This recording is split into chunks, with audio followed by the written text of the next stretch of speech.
Hey there, friend. If you like what you've been learning here on the Inventory Genius podcast, then you are going to love my Quick Start to Inventory Genius course. If you're a product-based business owner and you've been trying to figure out how to make more money, create more profit, and just keep more cash, then the Quick Start is for you. It's a minimal investment, and here's what I promise you. In fact, here's what I guarantee you. If you take the Quick Start and I don't help you make twice your investment back, I will refund your Quick Start enrollment in full. So you have nothing to lose. The Quick Start Inventory Genius combines every method that I teach into a simple, bite-sized, actionable step. Yes, one step that will help you create more profit and keep more cash in your business. So here's what I want you to do. Head on over to ciarastockeland.com and click on the Quick Start. That's ciarastockeland.com and click on the Quick Start to Inventory Genius. I promise you, this will be some of the best money you have spent all year. Now let's get back to the show. Hey friend, welcome to the Inventory Genius podcast, where we work together here to make you an inventory genius. We talk about profit, we talk about cash flow, and we definitely talk about your paycheck. Because at the end of the day, it's all related to your inventory. Let's go.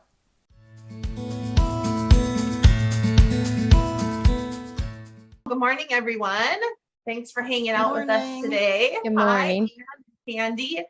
I'm excited. Yesterday, we had a great conversation with a couple gals that are currently in the mastermind. And then Candy, who was in several rounds of the mastermind, sold her business and now helps on the coaching side of things over here.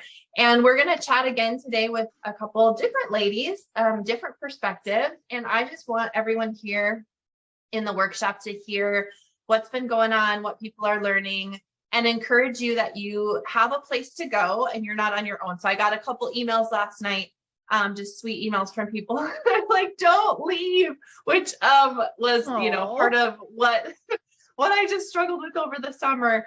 And I just really appreciated that, of course, but all good things, we have to keep progressing forward. And I'm really excited about this program. And so want to share with all of you this morning that whether you're ready right now, or maybe it'll be in the spring, that there is a good place where you can keep learning and growing. So with that said, we're going to talk to Anne first. She's joining us from very blizzardy, snowy, cold North Dakota this morning. Good morning. And you have your yellow sweater on though, which is bright and cheery, which I love. Bison. Oh, so good. You guys can't really see mine, but I have this sweater on. Son of a nutcracker. Yeah, I'm like, I pulled out my Christmas sweaters and the season's short, so I have to wear them. Yes. But okay, Anne, so let's chat. You have a booming store in a small town in North Dakota, and you have lots of inventory, which was one of the things that we've been working on a lot. So just share with the group what you do, first of all, and then we'll talk about what you found helpful in the mastermind. So I have a small brick and mortar boutique and gift store. We recently relocated to our downtown area, which was a great move. One of the biggest things that I noticed when we moved is my rent tripled. And I really had to look at numbers a little more closely. When rent is only $300, that's pretty easy to come up with. Yeah. When rent is a lot more than that, then you need to be a little smarter.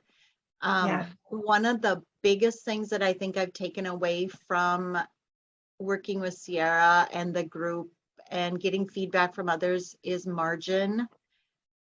And being aware of your numbers, being aware of your expenses, and just being smart. Yeah. Excuse me. Yeah. And that's one thing you had mentioned. Your margin when we started was around 45%, and you're well over that now.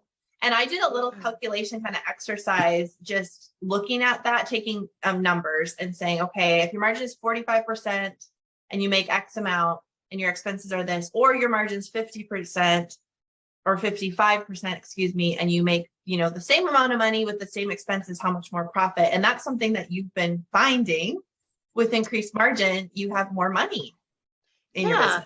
And I'm able to, buy more inventory, but also give back more. been able to hire more staff, take a little more time for myself, which is healthy for everything. I think healthy mind, healthy body makes better business decisions. True. That is so true. So that's been huge. That's been huge for me. So you were in the boutique workshop first. And then when I offered the call to the accelerator program, you jumped on, and then you did a second round here into the Profitability Mastermind. Why? I mean, it's a big investment. And I feel like sometimes I think, do you keep learning? Like, why would you re-enroll in something? I'm seriously just curious. I don't think I even second guessed it. I jumped in with both feet and paid for the whole year in advance. I think for me, it holds me accountable. It keeps me grounded. And there's a place to come where fellow boutique owners and experts can give feedback and we can just share. And sometimes it's the little things that make you have an aha moment. Yeah. And sometimes it's the big things that make you say, wow. Yeah. Yeah, for sure. It's just it's a great place to come for growth. Where can we go from here? There's always a way to make things better, even if it's great. Yeah. You can always keep moving forward, improving. Yeah. Well, one thing I love about Anne and Candy, I'm sure you can attest to this being in the group. You are one of the most positive people. I mean, so we're going to Scottsdale and we have a sign-up sheet, and you're supposed to write if yes or no if you're coming. And yours was capitals with an exclamation point, yes. And I'm like, that is so Anne. Absolutely all in. I mean, you're in that Voxer chat, encouraging the other ladies. Just sometimes it's not even business related. You'll just say, hey, like this morning, look at the weather in North Dakota. Why is it important to you to be such a cheerleader in the group? I don't know if you do it intentionally, but I appreciate it. Life is short. Yeah, really, when it boils down to it, life is short. Yeah. And we've talked about things go on around you, and all you can control is your reaction. Yeah. I can't control the weather. I can't control the people that come to shop. I can't control the crabbies of the holidays. Yep. All I can control is me. And the last 10 years of life haven't been the easiest for me. But I've learned to just take the good. Yeah. It makes life better. It does. It really does. We appreciate your attitude for sure. And I think that's something I really want people to know is the community. Yes, there's one-on-one coaching and there's so much value in that. I know because I have a coach or several coaches in different areas, and there's always value in the one-on-one. But the community, being around a healthy community is really, really important for a small business owner, because we do have those difficult customers every day. We have the hard things, the hard landlord, like all of those things. And so if you can purposefully put yourself with positive people, that makes a huge difference. And like you said, you've gone through hard things in life. And so why not be in a positive community and be part of the positive? Yeah. That's so good. If I can help somebody's day be a little better or a little easier, it's just a win-win. Yeah, so good. So inventory, let's talk about that, because you've been working on your inventory. You have a lot of inventory. And what have you kind of learned? I mean, I know in our one-on-one coaching some things, but I want you to share how you've shifted your focus in the way that you buy. So maybe tell us how you were buying a year and a half ago or a year ago, and then how you think about buying inventory now. Well, a year ago, it was, there's money in the bank. That's cute. It might sell. I'll buy it. Yeah. And now I have shifted to really looking at, first of all, margins, collections, what my avatar is. And although that has shifted with our move and expanded, and I think I have 9 avatars now, but that's okay. Yeah. Just really trying to control the inventory. And it's not there yet, but it's coming. and I'm learning, and it's a process, and I'm okay with that. Yeah. Yeah. I think that's key. You're okay with the process because you're not expecting a complete shift overnight. No. You're okay with what you learn along the way and continuing to make adjustments. Yep. I still have tubs of inventory in my garage, and it's okay. I take a tub or two to the store, once a week or so, and it's okay because I'm moving forward and we're growing. Yeah. So that would be something, I think, because it can be really overwhelming if you feel like I've done so many things wrong. I've been in business for 5 years. I should have known better. And we can kind of go into this downward spiral of like, what's the point? I'll just stay where I'm at. But it sounds like you are okay with just small steps as much as you can manage every day or every week, knowing that you're moving forward and not forward staying progress. Stuck. Yep. Yeah. Forward progress. So what would you tell to that person who maybe has been in business longer? They have really great numbers. There's lots of cash in the bank. But yet they know there's something missing. Like, why would this be a good step for them? I think it's just being open, open to experience, open to grow, open to just open your mind to everything that's out there. Yeah. Because there's always more. Yeah, more to learn. And the ladies around us in the mastermind are all different. There's online, there's brick and mortar, combination, brand new stores that have been in business for a while. When you get to know somebody, what kind of questions do you ask them? Like, I know you're coming to Scottsdale. So do you have anything in mind? Like, I want to connect with her and find out more about this, or I'd like to learn. How do you connect and network in the group with intention, if that makes sense? I think really getting to know the people as individuals. Curly Girl has a baby. How is that this year with the new baby at Christmas? Megan in Texas has 2 little girls. They're in a new spot. How is that? Getting to know people as people, not just business owners. And I try to do that with my customers as well. I think it makes successful relationships. Yep. And yeah. Yeah, so good. I think it makes better marketing and networking.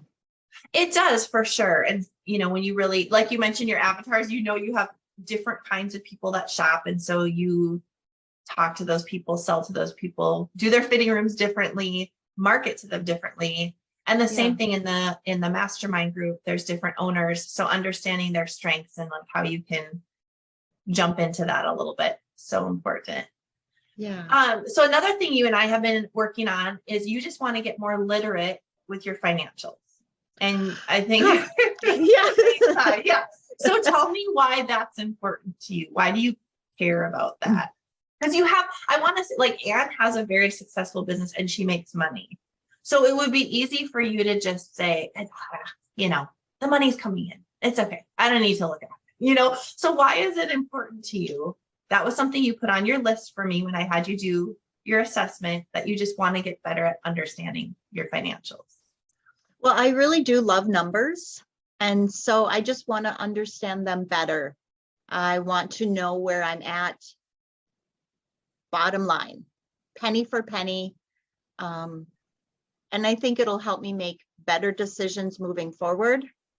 Should I expand? Should I knock out this wall so that I can have this? Should I hire more people? Should I, all of the questions I don't think you can answer until you really know where you're at. Yeah. And right now I don't. Yeah. I'll be honest. I don't. Yep. And so just having money that in the bank, but yeah. The information is definitely a confidence giver, and it's so powerful for decision making. Right. And that's another thing that I have learned, or you've helped me with, is I've had 3 different bookkeepers and we really have not made any progress. So, linking with a couple that you have recommended, I'm excited to move forward and make a decision there. Yeah. Yeah, because you have to have that information. And especially if you're paying for someone to deliver the information, you want it to be accurate and timely. That is their job. And you need that. Yes. Yeah. That's so important. Don't argue with me about profit first. This is what I want. So yes. yeah. Speaking of Profit First, let's just chat about that for 1 minute, because you use your Profit First creatively, which I love. I think everyone should use Profit First in a way that will work for them. So there's some fundamentals. You have to have different accounts. You have to be consistent, but which accounts you have and, the rate of consistency, monthly, weekly, that can change. So for you, you are very passionate about giving back. And so you are working on a give back account. Why does becoming profitable matter to you as it relates to like giving back to your community? I just have a really big spot in my heart for people that are struggling. And I think it's important, not as just a business owner, but as a human, to help each other out. And so having a business that's profitable just enables me to be able to do that more easily. And it's not just writing a check, it's time, it's talent, and it's treasure. And so by being profitable, I can hire another person, which will enable me to share my time. We can share our talents by giving some of the things we make, some of the things we do, our ideas, our creativity, and then the treasure, being able to write that check. Yeah. And if you're not profitable, you just can't do that. Yeah, I think that's so important. And the stress when you're not profitable and you're constantly stressed about money, you don't even have the mental capacity to like feed into people and give to people because you're just so overwhelmed. And so I think for anyone listening that's like, hey, I have money coming in, I don't really need the paycheck, my husband supports me, or whatever the story is, think about it from that perspective. If nothing else, you create a more profitable business so that you're available to help the other humans in your life, in your community, in your family, either financially or, like you said, just with empathy, with your time. Yeah. That's so good. Anything else you want to share with those that are listening about jumping from a membership to a mastermind where there's accountability, one-on-one coaching, group? It's a time commitment. It's not just a financial commitment, it's a time commitment. Anything else you'd like to share? Well, I would say just don't be afraid. It's okay if your books are a mess. It's okay if your inventory is a disaster. It's okay if you don't know if you're coming or going, because there's a place for help. Yes. You're going to get support here, not just from Ciara, but from your fellow mastermind participants. And it's safe. It's really safe. Yeah. And that's so good. Good, positive community, safe place to grow and learn at your own pace, because we all want everyone to be successful in the group. So, all right. Well, I get to see you. You get to fly out of North Dakota in a couple of weeks to hopefully sunny Arizona. Regardless, there won't be any snow there. So I'm excited about that. Yeah, exactly. Yeah, it'll be so good. Okay. Have a good rest of your Christmas season in the store. Thank you. Merry Christmas, and thanks for hanging out with me. Have a great day. Thanks. You too. See you, Anne. Bye. All right, Candy. Well, you and I both know we love Anne. She's so fun to have around, and I was excited that she could jump on. And I think for anyone listening, and I'll go back and look at comments too, if there's anyone with questions or comments. So far, we've seen just a wide variety of personality styles. Like you can see all the ladies have their own style, their own personality, different types of businesses. There's another gal that's hopefully going to jump on if she's not busy in her store that we'll get to chat with. But if not, what observations have you had, Candy, just in the last day and a half as we've been like visiting with all of our mastermind people? I would say if I had to choose a word to kind of sum everything up, it's collaboration. Because it doesn't really matter, in my opinion, if you are a high-end retailer, if you are a maker who have your own crafts and goods in the store, to, someone who's buying from Fashion Go, or for example, or, wholesalers and stocking their store that way. I feel that we all share ideas. We all have the same goal in mind. We want to be profitable. We want to have our ducks in a row. We want to understand our financials. And I think that's just this kind of reoccurring word that you hear, or words that you hear. And everyone's at a different place, but yet we all collaborate to achieve the same goal. in the end. Yeah. And I know that you've talked a lot about the community, and it is just amazing. There's it's been said before that it's community over competition. And the thing that I find joyful about it is someone might ask a question, has anyone ever done XYZ? And people start to say, oh yeah, we did it. It was great. Or we tried it and it didn't work. And we think this is why. I might try it again. And then someone else will pop on us like, that's a great idea. Do you guys mind if I use it? So it's not that we're stealing ideas, that we're copying other stores. I mean, everyone might be doing something very similar, but it's all still very different according to their customers, according to their store type. And, just the fact that we can sit and talk about it together over Voxer or, in a community type of setting, it's just amazing, the ideas and the collaboration that comes out of it. And again, like I said, we're all trying to achieve the same thing in the end and help one another. Yeah, one of the gals that just signed up, I'm so excited to work with her. She'll be in this round, this small group of 10. She has a store that sells medical equipment. I've never worked with a store that sells medical equipment. And so, of course, one of her first questions was, will this work for me? I don't sell clothing, because the majority of the people that we interview or talk to have some sort of like apparel aspect. And I said, inventory is inventory. Whether you have 25 walkers that you need to sell and you need a good margin on to pay your bills, or 25 pair of shoes, it's a thing that you're exchanging for a dollar bill. And so I'd love to encourage people that way too. If you're like, well, I don't have clothes, so would I be a good fit? If you exchange things for dollars, if you stock anything and have an investment in products, you have inventory and you can still learn. Because while she might be selling medical equipment, she's still setting up Profit First and making transfers and looking at financials, which all flow. Financials is all in numbers. They don't care what's behind, we don't care what's the product behind the numbers. The numbers speak for themselves. So I'm excited to keep broadening the scope of the type of inventory-based business owners we work with. And speaking of Profit First, which I know you're really passionate about, thoughts on that, because you had a restaurant business and you also use Profit First for that. So any encouragement along those lines? Someone doesn't have apparel. Does Profit First work for them? What are your thoughts? And how would we integrate that into the mastermind conversation? Well, that's what I was going to say, using the medical equipment as an example. I mean, we had the cafe, and even though you're working with flour, sugar, chocolate chips, I mean, it is all inventory, and it's, you may have to break some things down a little bit differently to achieve your cost of goods sold, but it's doable. And so I think that's where working one-on-one or collaborating with other people who have different business types, I mean, that's where we can talk about breaking down a recipe or a box of gloves, medical gloves, things like that.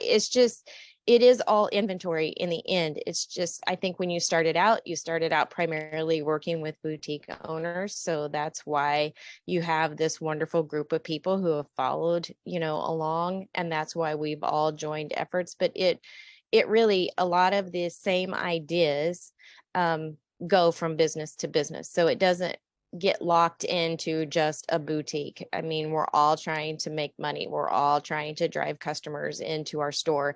We're all trying to have a profitable business, and we're all trying to move our inventory. So, the concept is the same.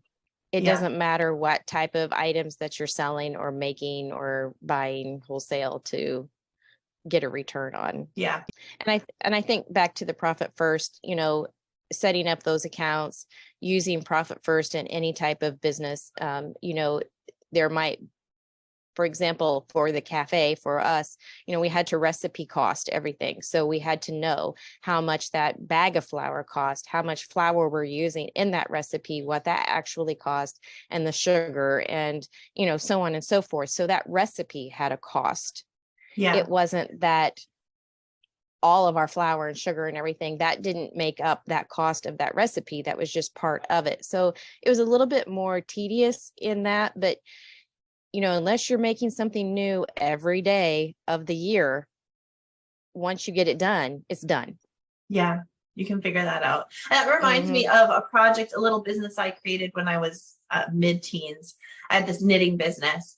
And I've told this story before, not as it relates to inventory, but this makes me think about it. So I thought, well, I can knit and I can knit these cute little sweaters. So I made these little baby sweaters and then I sent information out in a little line sheet. You know, everything back then was paid by check and you had handwritten PO. So I got this order back from California, Beverly Hills, this little boutique. They wanted, I think, a dozen of them. And I was like, geez, now I have to knit a dozen sweaters. And I had no idea about cost, like nothing at all. So in my mind, I was like, okay, I think I charged probably $15. I mean, I lost so much money. Let's say $15 per sweater. If she was smart, she probably marked them up in Beverly Hills so much and made her margin. But I had to buy the yarn and then I had to physically do it. So the cost of goods was the yarn plus my time should have dictated then, you know, what the cost of goods was. And so even a maker has the same categories in their business, whether that be sales, cost of goods, gross margin. It's just figuring out, which I'll help you do with the one-on-one time, how we calculate that. And so, yeah, so if you're listening and you're like, I don't sell ready to make goods, maybe you're a maker or, you know, some other type of inventory, a salon owner, and you have shampoo and conditioner and those kinds of things. It's all things that we sell and we just have to figure out, like you said, what goes into the cost of goods and the rest of the financial. Let's just switch gears for a couple minutes that we have remaining and talk about the difference between DIYing your education and your help and getting tailored help, because the membership, which I loved, and I'm so thankful that everyone, I mean, I learned so much working with the clients in there, but I'm really ready to shift everyone to more of a hands-on, let's get in and get dirty in your business approach, the accountability, the one-on-one. You and Jessie, your daughter, when you were business partners, you were in the membership first, and then you made the shift. Can you talk to us about like what makes it different? Because we could just DIY. We could read books and listen to podcasts and try to piece it together ourselves. Why should we pay for help? Well, on the DIY front, I am queen of Google. So I was trying to find every answer I possibly could in Google. And, you know, you would get so many different answers that some would conflict, some would, you know, give you the same answer. Some of it would circle back around to the same website. Yep. So it was rather confusing and very time consuming. Yeah. And then for me personally, reading a book and sometimes listening to a podcast, I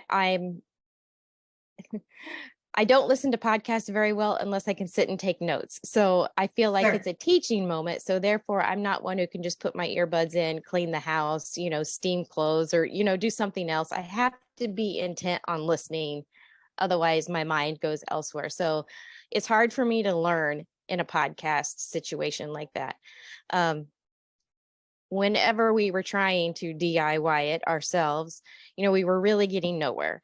When I would read a book, I couldn't figure out, it made sense to me, but I couldn't figure out how to adapt that to our business. Sure. So once we had, and I don't say that to say that I can't do it myself. It's just whenever I had extra help, whenever I had one-on-ones, whenever I had other people to bounce ideas off of, you know, it all came together. And sometimes it came together very quickly. Sometimes it took us a process to get there.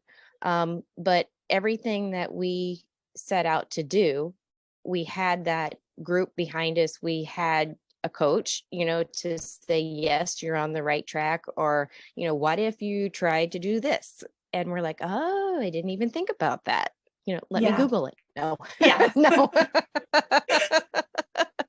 Yep. No, but you know, I always was an information seeker, and I would have all this information in my head. It was just getting that out and applying it to our business and how to make that work. And it took that extra step of joining the mastermind and being able to, like I said, collaborate with other people and work one-on-one to actually pull it all together. And I think that's the biggest thing. I mean, entrepreneurs are full of ideas. I mean, just full of ideas. And your mind is probably going 100 miles an hour all the time. And that was me still is me, but and sometimes it was, my idea was fine and the steps we were taking, but it was like, oh, you need to like slow it down a little bit. You really need to get intentional about this, because the goal in the end, if you try to rush it, if you try to push it, it's just not going to be the outcome I feel that you're going to want. And then burnout. I mean, you would experience burnout on it, and then you would be disappointed if you worked all that time and put all that effort into it and it didn't give you the results that you were hoping for. And it was just simply because, we would have somebody to be honest with us, because they got to know us and they know that we were quick thinkers, we were quick action takers. And, it's like, oh, you just slow that down, maybe push that out a month or two, let's talk about that for the next quarter, Yeah. So I think that goes back to accountability. Yep. I wanted to read, actually, I just thought of this while you were talking. I'm going to pull up these stats. Morgan, who does the back end of Kajabi. So this is interesting. I asked her yesterday before I jumped on my live announcement. I said, can you just update me on how many people I've worked with in a paid capacity? So this is not including any free master classes, any free challenges, the podcast, anything free. This is all paid capacity in the last 3 years. 4,769 people, 1,083 since in the last year. So just 1,000 this year. Over 5,400 contacts, 3,600 of whom are active in my group. So just that first number alone, 4,600. That's an interesting thing to think about when working with a coach too, because we've been talking a lot about group collaboration, and you can jump into a group and chat with the other women. But from a coach's perspective, I'm also working one-on-one with hundreds of people. And so that's like a massive Google search machine, so when a mastermind participant jumps on a one-on-one call with me and says, here's a question that I have, or here's what I'm struggling with, not only can I say, okay, let's talk about your business, your goals, I get to draw from this massive reservoir of conversations I've had in the depths of financials with hundreds and thousands of people. There's so much value in that too. And I think that's why I just really love the one-on-one, because I get to help people take action, and it's based on not only my experience in my own business and businesses, but all of the people I'm working with every week, where I can bring this together. And so instead of you sitting down and Googling and hoping you get some random great idea from who knows where, you're chatting with me and I'm saying, I just talked to so-and-so, here's what we did in her business, go ahead and chat with her, let's try this. Or we tried that over there, it didn't work very well, let's skip that.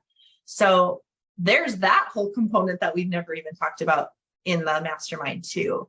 That's a lot of people I've worked with. That's a lot of inventory. Lots of inventory. Well, and I know you have referred us to others who have, maybe had similar business models, or, maybe the same size of town, same type of customer base, just for us to reach out to share an idea, or,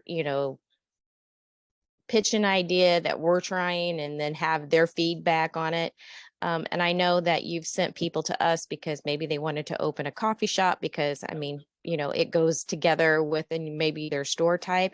And then I can talk them through of like where they need to start looking at for their state, their rules and regulations. And, I'll be honest, some people have started one and some people haven't, because it adds a whole new element, and, licensing and rules and regulations when it comes to food and things like that.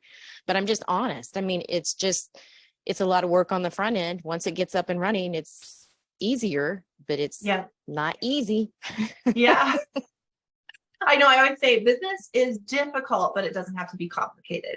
And that's what we try to do. I mean, business is hard. If you're going to be an entrepreneur, it is not for the faint of heart, but it doesn't have to be complicated. We can take the complexity out by having groups like mine, the mastermind, one-on-one coaching. So I'm super excited about this shift.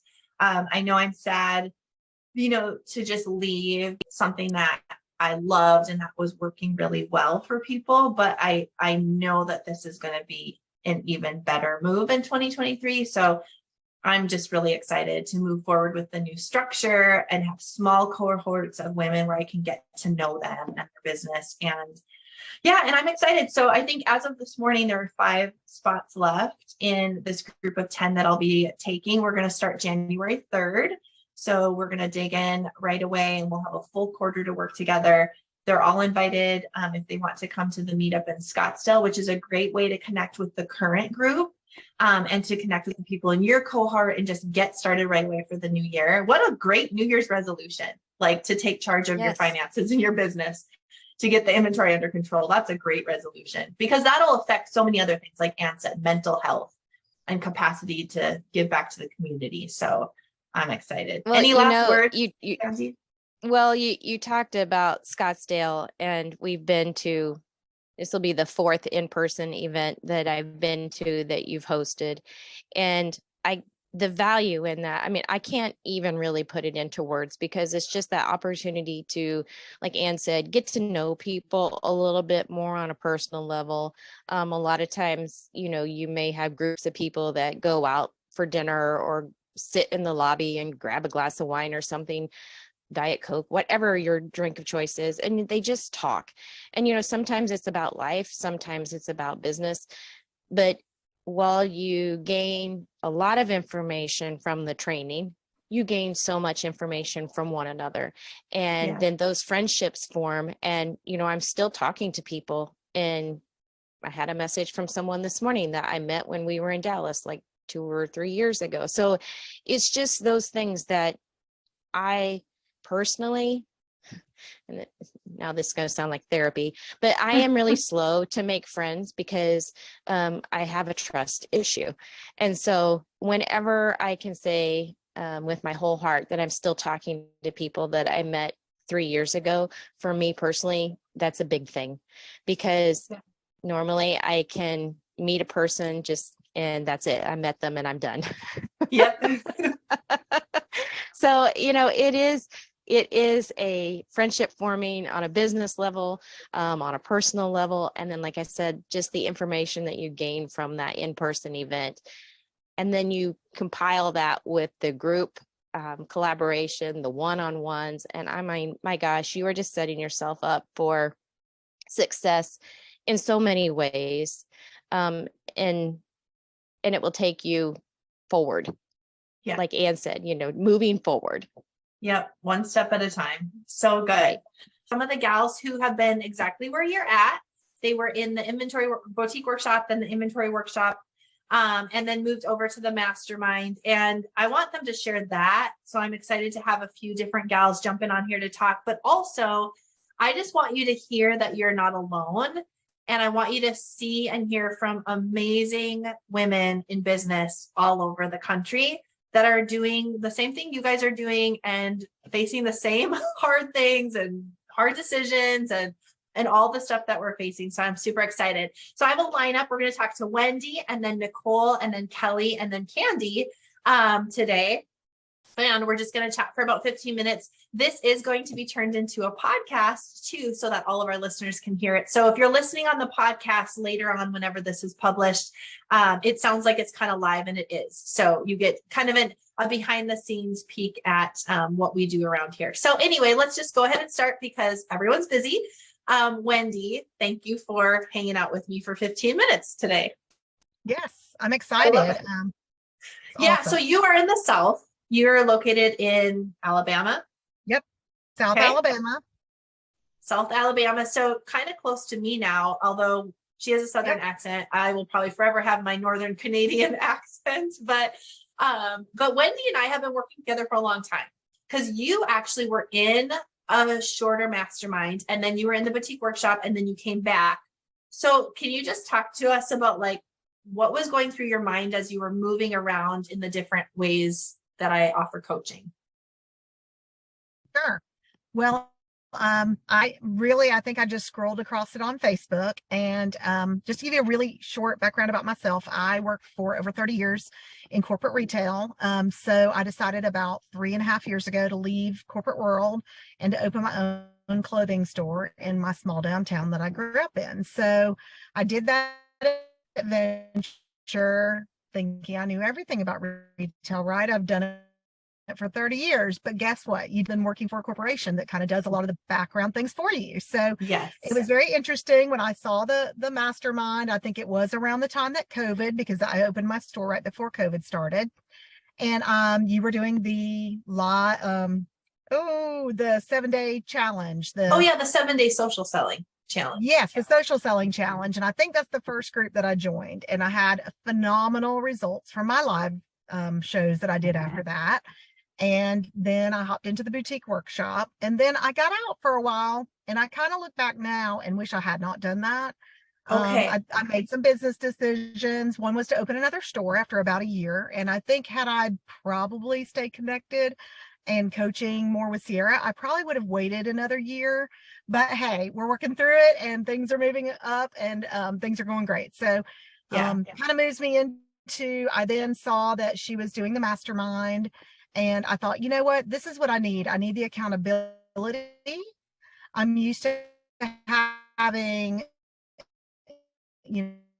regional and territorial managers. I'm used to manager peers, and I miss that. I miss the accountability. I miss the camaraderie, the sharing of best practices, and all of those things I get being in this smaller group. We're about to meet in Arizona, and I'm so excited. I feel like I'm going to a big corporate meeting again. I can hardly wait. I would be packed today if I could be. So I just think there's so much that comes from speaking with other boutique owners, no matter what their background or their experience. We all have great ideas. We all think differently. We all run our businesses slightly differently, but it has given me the opportunity to not only share what I know, what I've learned over the 30 years in corporate retail, but to really learn from some amazing ladies. And Ciara's a great coach. She's very she will keep you to your word. She is, I'll call it firm but fair, right? You're a cheerleader all the way, but she will let you know if you are, maybe not on track or you're thinking in a negative way. She definitely keeps you highly accountable and focused on your results. Yeah. And I found in my own business and personal life, having a coach, that's one of the biggest benefits, because we need, even if we're very disciplined people, like you came from retail, systems and processes, but we get in our own head and we make excuses for ourselves, right? And so having a coach that can say, I know what your goals are, Wendy, and this isn't what we talked about. Like, we have to get back focused, or let's just brainstorm that together, or let me connect you. I mean, there's so much benefit in that. So I know you're a big cheerleader in the group. That's one thing I love about you. You're always present for the group calls. You're coming to Scottsdale. Like, you show up when the group shows up. And I know you love that. What do you find, or what do we do on our one-on-one calls? Can you kind of give the behind the scenes of what that looks like? The coaching, because that can be scary for people. Like a one-on-one is kind of, I always look forward to it. And it's a great time because, she allows us to talk about what we want to talk about. So if you can be prepared before the call and, put in your comments, these are the 3 things I want to touch on today. We guide the call that way. And then I personally been working on financials. So just really reading my P&L. It's been a lot of years since I've had a P&L in the business. Those big corporate offices don't really want you to know what their bottom line profit is. So reading my P&L, understanding where my money's going and how it's working for me has been one of my focuses. And so Ciara knows that. So we make sure to make time for that. But bouncing ideas, I recently wanted to change my loyalty program because I felt it wasn't working in a way that it needed to.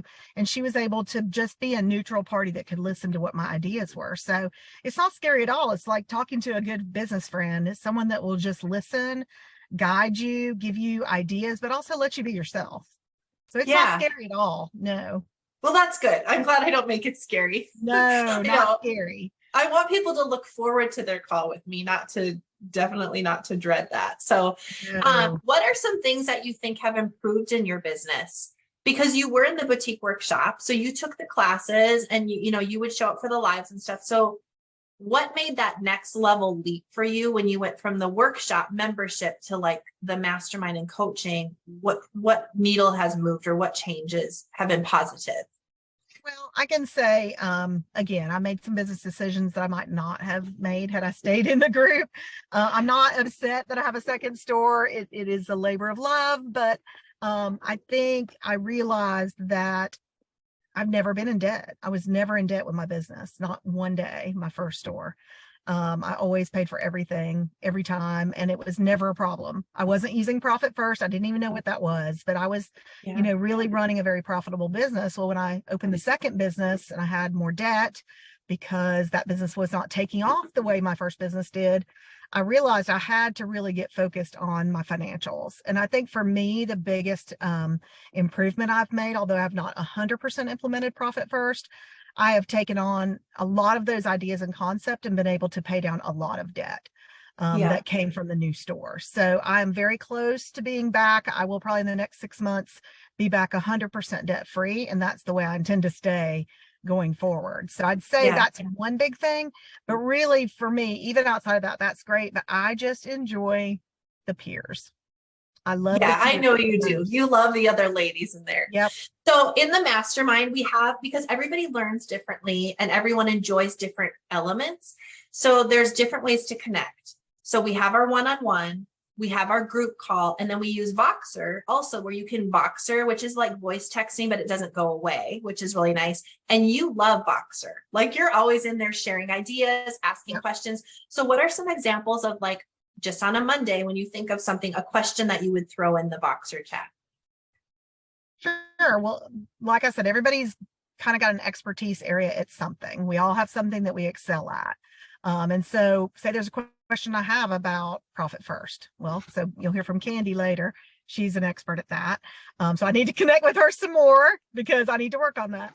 But anything, I mean, there's anything from, what suppliers have you used for like great accessories to, I'm having a hard time with my emails, to who do you use to help you with social media? I mean, everything you would want to know. We all will just chime in on what our thoughts are, and there's no judgment. There's no right or wrong answers there. It's just truly community over competition. No one is worried about, you're my neighbor, you can't make more money than me. We're all there to support one another, and like you'll get 5 or 10 answers to your questions. So it allows you to just really pick other people's brains as well as problem solve very, very quickly. I mean, you get responses within minutes. Yeah. Because there's some gals that just love that form of communication, and they're there to ask questions, answer questions. And then last, I'd love for you to chat about the benchmarking. So that's really unique to my masterminds in that we truly enter our numbers and we see each other's numbers. That could be really scary. If you don't have a healthy culture, we have a very healthy culture. I do not allow drama. We don't do any of that. We don't have time. All of us are busy working. But talk to us about that. And like, if someone was hesitant because of that piece of it, like, I don't want to share my info. How has it benefited you to see what's going on with other people's sales and margins and things? Honestly, I look at that every single month when I enter it, but I don't, and I'm sorry, every Monday. I said every month. It's every Monday when I enter it. I don't personally feel intimidated by that at all. I guess number one is, I mean, you're a boutique in North Dakota. What does it matter to me? There's one in Alabama. It's in North Alabama. What does that matter to me? Other than I like to see, like, okay, if someone has similar volume, what kind of margins are they generating? And then maybe I can pick that person's brain. So you can guarantee when I get to Arizona, there's people already on my list that I want to pull aside and say, talk to me. What are you doing? Tell me about your expenses. Like, I think because you've created this culture of community, and again, no competition, it allows for us all to be very vulnerable and speak to each other's opportunities and strengths. And I have not even been in a room with these ladies, but it feels like I have. I trust everyone. No one has ill intent. There is no drama. You are so right. And I've worked with a lot of women over many, many years, and usually there's a little bit of drama. So it's very refreshing. There is zero drama and zero, what's that word? Nobody is jealous of one another. She's doing more volume, or she's got a better problem. We just want to learn from one another. So I think being able to look at that and say, okay, this store's similar to mine in volume. Maybe we can connect, either verbally, over the phone, over Voxer, or at a meeting. Yeah, so good. Well, I'm excited to see you in Scottsdale. And Megan told me to tell everyone here, if you're listening, which hopefully Megan's looking at comments because I can't even see comments. It's too much to do Facebook and all this, but if not, I'll go back if you have questions for any of us. But there's 6 places left in the 10. So we had 10, but we have 4 sign up. So 6 spots left. So if you're interested, get that link from Megan, and you all can come to Arizona too to connect with Wendy and get to know Candy and the other ladies. So I know it's going to be so good. Okay. So what else do you need to leave us with today, Wendy? Any other encouraging words for people? I mean, it takes money to make money. So you may just, pulling out that checkbook can be hard sometimes.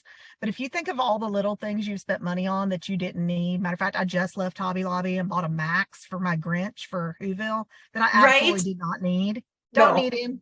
But think of all the little things you buy for your business or you think you need. I think on a call earlier today, someone said, oh, they're constantly redoing their store so it'll look better and better and better.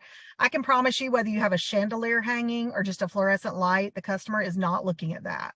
They're looking at your service. They're looking at your quality of your product and the quality of your service.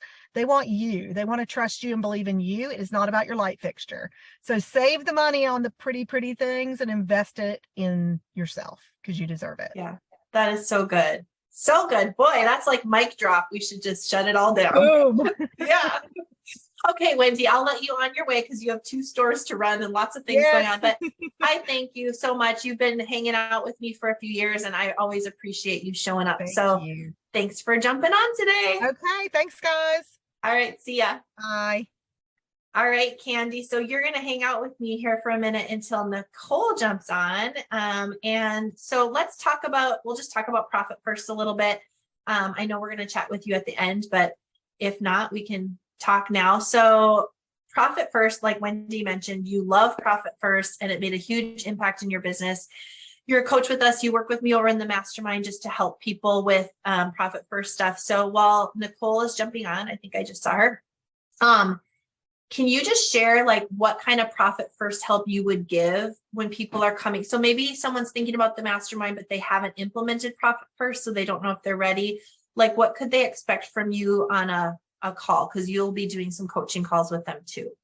Yes. So I am passionate about Profit First because it definitely changed our business, and we were number wise, we were not a large business. So if I can see that make such a huge impact on a small business, I can't imagine what it can do for those of us who made much more money in their store than we did.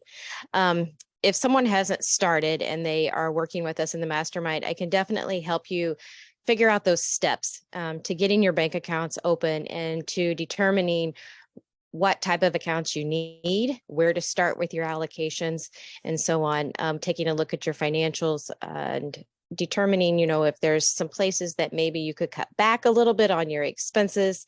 And the biggest thing is, we all need to pay ourselves. We're all worth something. So determining how we can get to that value that you deserve to be paid and making a plan, I guess, to get there. Yeah. So we're going to chat with you again about at the end of this interview, you want to talk about how Profit First directly impacted your business. So we'll come back. Let's jump over to Nicole if you're there. Nicole has been in several rounds of the mastermind. So that's what I want for all of you guys to hear. Like everybody's at a different place. Nicole has multiple businesses. She's in a small town. So if you can relate to one of those things, but thanks for jumping on and taking time out of your day to visit with all the girls here today, Nicole. Yeah, for sure. Hello. All right. So tell us a little bit about your business. I mentioned you have multiple businesses, you have retail, and then what else do you do? And why did you decide to go from the membership to the mastermind? Because you were in the membership first as well. Right. Yeah, I was just, lucky to come across one of your free Facebook workshops. And, sometimes when you see stuff online, you're not sure, like, what is this really? Is this going to be legit? Or is it just something, some girl who's talking about stuff and whatever.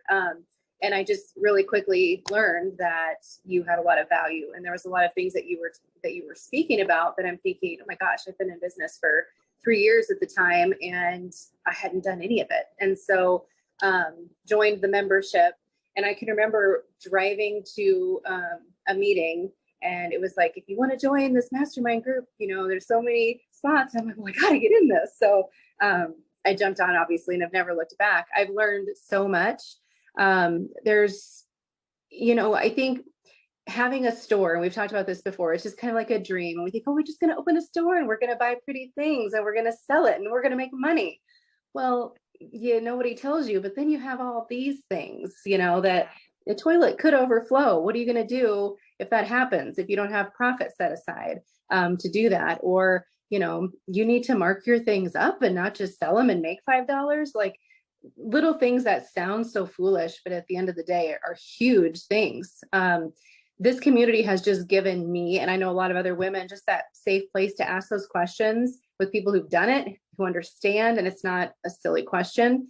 But there's so many things that you don't think about. There's not really and maybe there is, the Microsoft for Dummies. I don't know if there's a boutique for dummies book. I don't think there is. Probably not. So you could do that with your boutique workshop book. Yeah. So, I mean, it's been great. I mean, I learned something new every day. It's a great place to go and be able to, like I said, just run ideas off of other people. And, if you're struggling, they understand and they can offer advice. Whereas your friends, your family, they're like, well, then just quit, then just get out of it, instead of offering a solution. Because quitting isn't always the answer. Sometimes it is. But if there's other solutions, then obviously it's better to start there. So yeah, for sure. Well, I know one thing, when you and I started working together in the mastermind, because you had been in the workshop, but we had that first consult call and I don't think you had any costs in your inventory. So you hadn't put any costs in. Yeah. And that was really overwhelming. I mean, and it would have been easy for you to just be like, I've just done it this way. It's just easier. I don't want to, that's a big project, but we did it super slow. Like it took some months and did it super slow, but now, and then you started marking your product up more. Can you talk about like what pushed you to continue when you came to that really hard? Because a lot of people just won't, it's like, that's just too hard. I just don't have the time. I talked to a boutique owner probably 2.5 years ago, and I just followed up with her and ran into her, and she still hadn't entered any of her inventory, and I thought, I wonder what held her up, like what stopped her, and then others will just do it. So what made you do the hard things? I guess. Well, at that time I had bought a building, and this is something that I'm more committed in. And it's like, if I'm going to do it, I need to do it right. Number one. But again, I had never been taught that, even though it was part of my point of sale system. I had never had training on it to even know that it did that for me.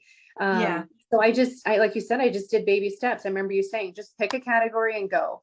Or I think one other time you said, it's much smarter to do it right the first time than have to go back and fix it, because it just takes a lot more time. So every new thing that came in, I just made sure that I added it in correctly. And then as I had time and I could find the receipts to be able to find the correct price, then I just over time, got it put in. And did it take time? Sure. But over, the extent of things, I think it's obviously well worth it to know where you're at, because not just playing house, we're not just playing boutique. We need to know where we're at, if it's worth it, to keep moving forward. So it's scary, just like anything. But if you're going to do this, then you need to do it right your costs. Yeah, because the longer you wait and not want to invest the money in your business, the more money it costs you. So, if you don't want to invest whatever into, let's say, the mastermind today to do things right, get it on track, set it up in January, start paying yourself, and you wait. If you decide to do it in, let's say, next October, it's cost you so much more in the loss of revenue, the mistakes. Like that stuff just compounds. It doesn't get cheaper as we go. Every mistake gets more expensive as we go. Yep. I feel like looking back on certain things, when people say, if you would give anybody advice who was starting a boutique, what would it be? And I always say, ask questions, talk to people who've done it, do the things right. Don't cut corners. For years I was printing labels on a 30-piece sheet and cutting them down. It's like, I had a Dymo printer sitting in my office. I just didn't know how to use it. I was afraid of it. Don't be afraid of the things that have been made for us to make this easier. Yeah, very true. Yeah. Just, ask the questions. There's so many things that I could have done differently that would have saved me thousands of dollars and lots of tears and headache and stress if I would have just done it right and asked the questions right out of the gate. So what do you think is different? I mean, this is just me asking you. I'm just curious. What's different between a membership? Because I was live and, Tuesday teaching, and there's lots in the library. between that and like what the mastermind is? Well, I feel like, the membership is definitely full of people who are like-minded as well. But I feel like the mastermind is it's a step further, like people who really want to succeed. They want to help each other. There's more one-on-one time, I think, with you, with the coaching calls as well. I know that we can message you if we've got a really hard question that we just can't figure out, or I can message somebody in the group. I just feel like it's higher level, I feel like the beginning, it was teaching me all those things that I should have known already. And Mastermind is helping me to solidify those things and take action on those things that I was taught, if that makes sense. Because for a while, I was like, I've got all these things and I don't know what to do with them, but I know I need to do them. And so when you redid the roadmap again, just that other step of relearning, I just feel like this group just helps me more with the action of it. Okay. Especially having the profit, what do you call that little spreadsheet that we fill out? Oh, the benchmarking tool. The benchmarking tool, yes. Yeah. And even just seeing, not that we're really comparing ourselves because we're all so different, but that is a piece that holds me accountable to drop my information in every month or every Monday. Yeah. Whereas before it's easy to just be like, yeah, I'm looking at it, but this is like, you have to put it in and you have to initial it. I don't want to be the last person to initial it. So I think it's just more accountability, more just get stuff done. Yeah, that's a good way to put it. So the membership was more about the information and the mastermind's about the action, which I think that's why my heart was pulled so much to focus on the mastermind, because I love taking action. Like it just does us no good to have, I have a million books. If I just read them all, but I never did took any action steps on all of the goodness back there. I just have a big old shelf full of stuff, and we do that with our mind. We just keep piling more and more information in it, but never taking action. And so that's why I love the mastermind. We take the action.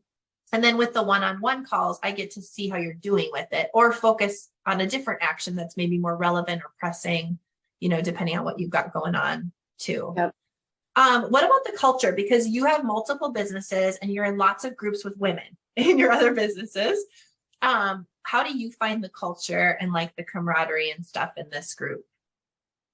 I feel by putting it into this mastermind group, it's even better because again, it's like-minded individuals who want to help one another. I don't feel like anybody's like worried that, we're going to steal a customer, or I'm not going to tell her what I'm doing and fear that she's going to do it. And then it's not going to work for me anymore, which is such a thing to think of, but there are people out there who are like that. This group is like, here, like Candy yesterday, I think it was like 6 voice messages worth of information. Like she wants to give us all the things, which is great.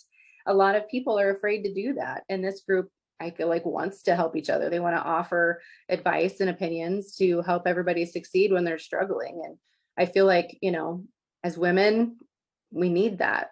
We just need to be able to ask those questions and get answers and help. So. Yeah, I think we all crave authentic community.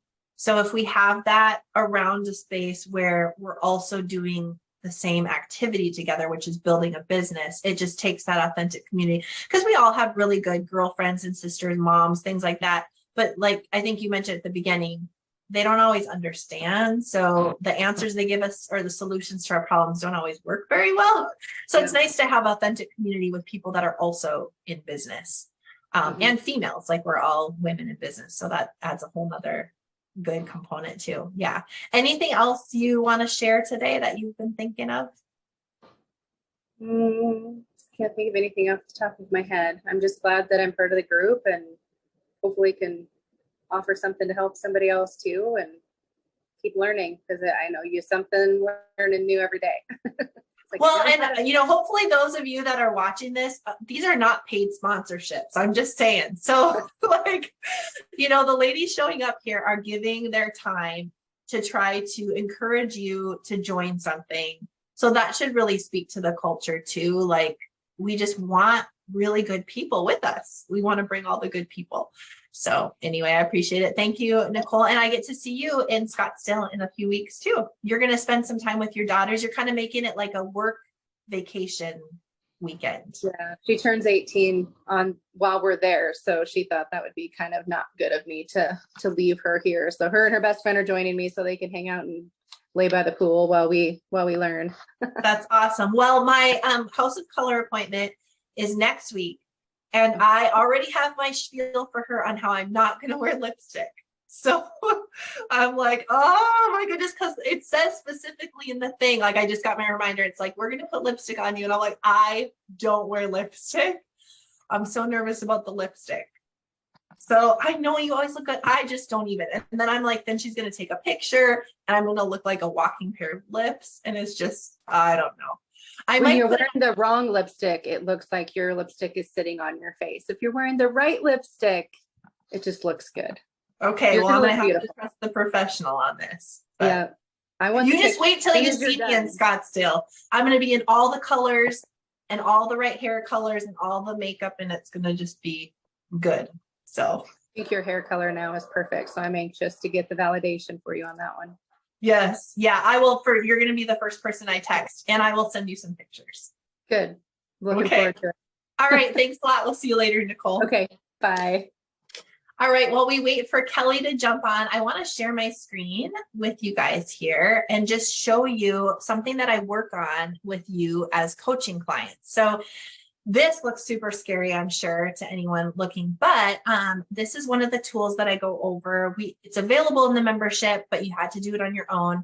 So one of the first things we do in your onboarding call is you and I jump on and I figure out all of the goals that you have, you know, your financial situation right now. Do you have any debt? What are your expenses? Everything numbers related. I just ask you questions so you don't have to come with all the info. You just shoot me back the answers.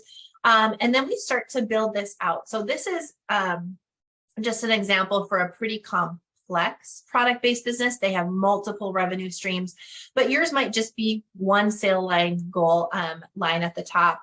But we work through your budget. We work through where those goals come from. I help you create a tailored open to buy so you actually have a buying budget you can use going forward. And then profit first. So we get you set up with profit first and we figure out what your percentages are and then have you start on a weekly routine to enter those things. So that is one of the things we work on in our one-on-one coaching that can be really helpful. And again, like I mentioned in my live, my goal is to teach you how to fish, not to do it for you. So we'll walk through and build these tools out together, but then I teach you how to use them. So at the end of the mastermind, if you're like, I'm good, peace out, this was perfect, you have everything in your back pocket and you know how to use it. Or like Nicole, you can re-enroll. Nicole's been in, I think, 3 different rounds and she's come to multiple live events because she loves the community and we just have a lot of one-on-one stuff to do still. So that's all good. Okay, Candy, we're going to go back to you. Kelly is in her store and maybe waylaid by a customer. So we'll just chat with you. And if she can't join us, that's okay. So Candy, you were talking about Profit First. Will you share with everyone how implementing Profit First really changed your business? Yes. So we were, opened a boutique in 2019, I believe. And things were fine. I mean, we had a small store in a small town. We didn't know what we didn't know, but we did know that we were not really doing ourselves any favors by not knowing and understanding our numbers. And also just the fact that we didn't have a buying plan and all of this stuff was just really digging us into a hole. So I had read the book Profit First, but I didn't understand how to implement that into our business because he talks a lot about subcontractors and materials. And I'm like, we don't have any of this stuff. I don't understand it. But one thing we did do out of it was we opened up like a separate savings account for our sales tax. And that was probably the first Profit First type of thing that we did on our own, just because we wanted to make sure that we always had that money set aside because it wasn't our money to spend. Yeah. And we could spend some money. We could spend money. We can all spend money. That's the easiest piece of business is spending the money. Yeah. And I think that between going to the live events, I know that we were at an event in Dallas and another member was talking about her buying. and how she buys off season, how she buys things at low prices and how she marks them up. And, it was just like a light bulb went off for my daughter and myself. We're business partners. And I was just like, we've got to buy smarter. I mean, did you hear what she said? This would give us more profit. And if we have more profit, then we'll be able to buy more things. Yep.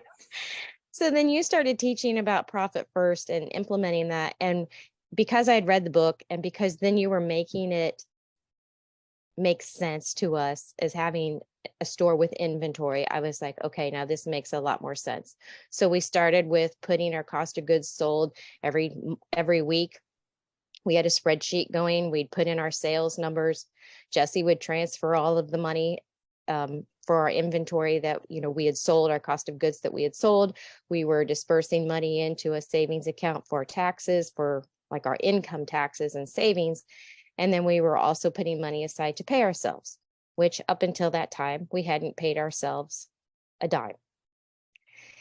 And it was starting to really mentally get to us. We were doing a lot of hard work. We were stressed out, just stressed because we didn't know things. And when we were working with you prior to joining the mastermind, I mean, the teachings were valuable, but again, we were kind of yearning for a little bit deeper level. And I think when we joined the mastermind, what we got from that was the one-on-one calls. We could talk to you, then, we were doing the coaching and doing the learning that you were teaching and going through the modules. But then we had that one-on-one call and we're like, okay, we could actually pinpoint a question specifically for our business. And you could walk us through that and how it would look. And just because you got to know us, and had a piece of our business. I remember one time you're like, send me your P&L. And so, we did that and you're like, okay, here's what I'm looking at and here's what you're saying. And it doesn't make any sense. And I'm like, okay, we got to fix this. Yeah. Yep. But, Profit First, I did, I've shared this many times. We weren't a large business and we just simply started. I mean, you cannot sit around and talk about, well, I've opened my accounts and I'm going to start doing it next month. I'm going to start at the first of the month. I'm going to start next year, or I'm going to start at the next quarter. No, you just need to start. Because if we hadn't have just started, and it seems daunting in the very, very beginning, because you start to transfer money and then, maybe once upon a time, all of your sales dumped into this one account, and that's the account that you were constantly using. And now all of a sudden it looks like, oh my gosh, I don't have any money. But you do have money. You have money set aside for your inventory. You have money set aside for your taxes. You have money set aside to pay yourselves. The money is there. It's just dispersed to where it needs to go. And there were a lot of times when our checking account, our main account where everything dumped into and then we dispersed out of, it was down to practically nothing, but we didn't owe anybody anything. Yeah. And, we were sitting there with money in the bank. And I shared at one of your live events, we had implemented Profit First and we were increasing our disbursements to pay ourselves more. And adjusting for taxes and stuff kind of throughout the year, because you could watch your P&L and your balance sheet and things, and you would know, okay, we're coming in pretty good. We're not going to need all this money for taxes, so let's just pay ourselves a little bit more. Yeah. And I believe we'd gotten up to like 18% of our sales is what we were paying ourselves. And, every quarter we would just review that. Every quarter we would review our expenses. Even though we were running pretty lean and mean, there were times when we're like, you know what, we could cut that out or we could reduce that. And we even had a conversation one time with our bookkeeper because it seemed like we were having fluctuating charges from month to month, but I was still sending them the same thing every month and they were doing the same thing for us every month. And I remember calling her one day. I said, why is our bill this month $200 more than last month? She said, well, we've got the new person working on your account. And I said, well, I'm not paying to train him. Yeah. And she said, okay, we'll deduct that. And then we had a conversation of, would it be better if we go on a flat fee? And I said, yes, it would be. It would be much better for us for keeping track of our bookkeeping. Keeping track of our expenses for bookkeeping, being able to budget for that. And so that's pretty much so what she did. And so it's just learning to have those conversations. Yeah. Because you were Learning focused on what was going on with all the money. Right.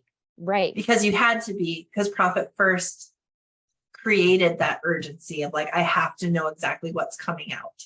Mm-hmm. Yeah. And, we had budgeted for certain amounts of money. And when you get an additional $200 charge that you weren't planning for, yes, we could have paid it because we had money set aside for emergency expenses, if you will, but we didn't want to pay it. We didn't want to touch it. We didn't want to take that money out. We were watching that money grow and we were getting really excited. Yeah. And then by the end of, I think it was about a 10 month period, we had $10,000 in the bank. And you had a small business. Everybody needs to hear that. This is not a $500,000 business. Small. Yeah. No. And I mean, I'm transparent. And, if we hit $15,000 in sales in a month, we were super excited. And there were many months when we were well below that. So just by doing the things, that's how we were able to achieve what we did. So good. Well, thank you for sharing that. Coach Candy has sold her businesses now. Would you say you're retired? Do you say you're retired? Or is that not a word we say? I'm not old enough to be retired. Okay, we are going to say you're retired. We're just going to say, no, she's working with all of you now. So she helps me in the mastermind. She's going to be in Scottsdale. She's really focused on Profit First, obviously super passionate about it. So there's extra help for Profit First. If you just need that person to say like, oh, I'm really nervous about talking to my accountant or my banker or whatever, Candy can help with that. So I'm glad she's able to just share how much of a difference that's made. Yeah, thank you. And Kelly is in her back room. We can see her inventory behind her. She's in the store. So I know that you're working in the store today, so I don't want to tie you up, but tell us where you're at. And you came from corporate America and you had coaching before. So I want everyone to hear everybody's journey is so different. So tell us, like, how did you find me and what do you do and all the things? Yeah. So I'm so glad I found you. And I worked for corporate America for 23 years. I started this whole boutique journey, 6 years ago with an MLM. And then 4 years into that, while working full time, I was like, you know what, it's time to part ways and do this on my own. And so I did that. And a year probably into it, COVID happened and my kids were homeschooling while I was trying to work full time in my home boutique. And I was like, yeah, this isn't working for me anymore. I have to separate my life. So I was starting this journey of a brick and mortar. And that's when I think I had been in one of your groups for a while. But I reached out to you once I decided and was thinking about going brick and mortar, partly because you were in my neck of the woods in North Dakota. So I loved that about you. And I loved that you had real firsthand experience with the store, and numbers aren't my thing. So, and I knew that was yours. So I felt like that could help me. And so almost a year and a half later, I have moved everything out of my house. I'm in my store and totally loving it. Yeah. And you keep adding and expanding, and you're very much a hustler, go-getter. I love it. Do you see what I'm wearing today? Oh, I saw that right away. I was like, even the earrings, yay. I know. And they do look really good. Yeah. Yes, I'm branching out. Yeah. My closet has a lot of green in it now, and most of it's from Kelly's store. It's my favorite. So pretty. I know. I'm like, you're wearing a shirt today that I feel like I need. Is that new? Relatively new. Look, it even has thumb holes. Oh, so cute. I love it. Yeah. Kelly has a lot of awesome inventory. We worked with that a lot. One thing I'd like for you to share is so corporate America, you had coaching, like corporate coaching and processes and training. And then you had a boutique coach for a while. So if people have had coaching before, sometimes people come and they're like super burnt. I just talked to a gal and she's like, I was really burnt by my last coach. I don't know if I can invest in coaching again, but she really needs me. I'm like, I won't burn you. I promise. But like, what could you share with people who are nervous about that? So yeah, I actually managed the training aspect of when I was in corporate America. So I fully embrace the need for coaching. I think my kids are in sports and they have coaches, like we can always learn and grow. My other coach was great for what I needed at that time. Yeah. And I think as I got into the brick and mortar space, I knew that I needed someone to push me and hold me accountable. And I mean that in a really nice way, to staying in tune with what I don't like to stay in tune with. So, kind of like a yin and a yang, and opposites attract type of thing. And so I also really love that you were so genuine and easy to talk to. And I could come with my crazy or what I would think would be a stupid question, like I should know it already. And it was like no big deal. And you're a regular person, and we could talk about our kids and whatever, and then like get down to business. And I think a lot of what I really appreciate about you is I come with some big ideas, and we will a lot of times just like talk through them and decide if they're crazy, crazy good, and work with them, or like, maybe not yet. And I need that because my husband doesn't know the business. So he can tell me, no, that's dumb or not a good idea. He would never say it's dumb, not a good idea. But in my head, I'm like, actually, it is a really good idea. And then you help me like put a business aspect around it. So I love that about you. Yeah, we have a lot of fun brainstorming through ideas. Yeah. And some of them you don't do it, some of them you do, or it looks a little bit different. But yeah, that's good. I like what you said too about knowing where your weakness is. And then we talked about that in our small group call this week, thinking like you have to surround yourself with people that think differently than you think to balance that. So knowing what your weakness is and then finding a coach for that time. And like you said, you had a coach before and she was perfect for that time in life. And now, this is working for this time in life, just like our kids and, sports and all of those things. What about the culture aspect of the mastermind? Because in corporate, I'm sure you were around lots of ladies and that can be good or bad. Yeah. Like, can you shed any light on what you've seen with the culture? It's great. I mean, I was just talking to another person in your group, and I'm not so much a talker in the big group. It's not that I'm not listening and seeing, but a lot of times if I don't have value to add or someone's already said it, I just kind of leave it. But I do take a lot of ideas, and everybody is so willing to help and offer advice. I mean, was it yesterday? I don't even know, but I asked a question about a gift card thing, and I've got minutes of information to go back and listen to when I have a minute to just devote to that. I also reached out to another girl per your suggestion based on like a membership program, and she fully shared screenshots of everything that she did with her group. And it's just so open. And what I think is also cool about you is us, our personalities, where we are with our businesses. So you easily can say, yeah, you need to talk to so-and-so, or so-and-so did this, or another person did this idea. Maybe you should check with them. And then it's really in our court. But everybody that I've ever reached out to or asked a question is truly more than willing to help, which isn't something that you get in a lot of places. I think in this industry, it can be very cutthroat. People don't want to share. Everybody's a threat. And it's not like that at all within your group of ladies. No. Yeah. No, I love it. Yeah, I do love connecting. It's fun to say, oh my goodness, I was talking to her. You need to talk to her. You guys have similar tastes or styles, or that just fills my passion bucket too, when I can see you guys connecting and having that relationship outside of, all the formal get-togethers that we have on calls and things like that. So yeah, I love it. Anything else you'd like to share with anyone that's listening?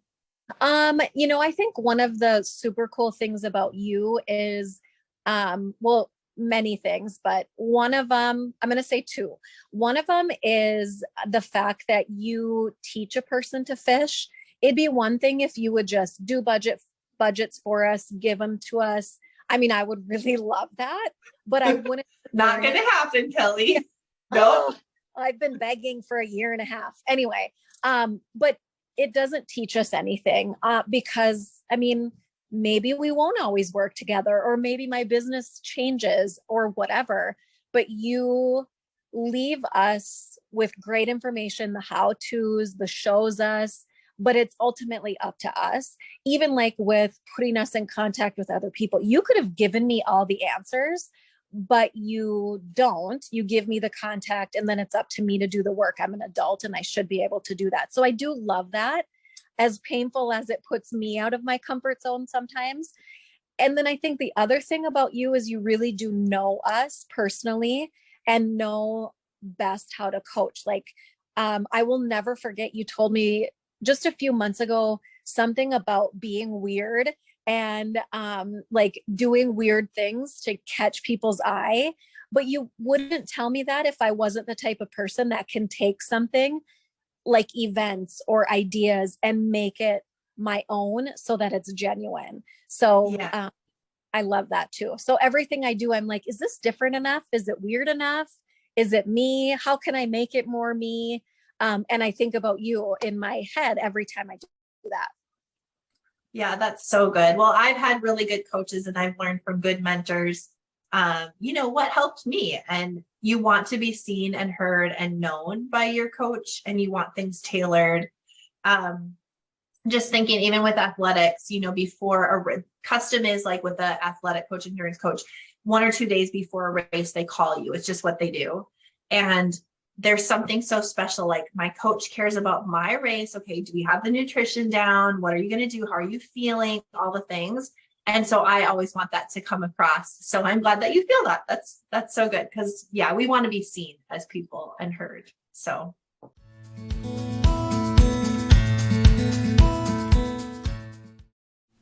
Hey friend, thank you so much for tuning in today to the Inventory Genius podcast. If there's something that you heard today on the podcast episode and you want to dig deeper into becoming an inventory genius yourself, I want to invite you to head on over to my website, ciarastocklin.com, where I have multiple ways that you and I can work together on your inventory. I want to help you with your profit, your cash flow, and your paycheck, because at the end of the day, it's all related to your inventory. So head on over to the website, connect with me. I'll work with you soon. See you then. Hey there, friend. If you like what you've been learning here on the Inventory Genius podcast, then you are going to love my Quick Start to Inventory Genius course. If you're a product-based business owner and you've been trying to figure out how to make more money, create more profit, and just keep more cash, then the Quick Start is for you. It's a minimal investment, and here's what I promise you. In fact, here's what I guarantee you. If you take the Quick Start and I don't help you make twice your investment back, I will refund your Quick Start enrollment in full. So you have nothing to lose. The Quick Start Inventory Genius combines every method that I teach into a simple, bite-sized, actionable step. Yes, one step that will help you create more profit and keep more cash in your business. So here's what I want you to do. Head on over to ciarastocklin.com and click on the Quick Start. That's ciarastocklin.com and click on the Quick Start to Inventory Genius. I promise you, this will be some of the best money you have spent all year. Now let's get back to the show.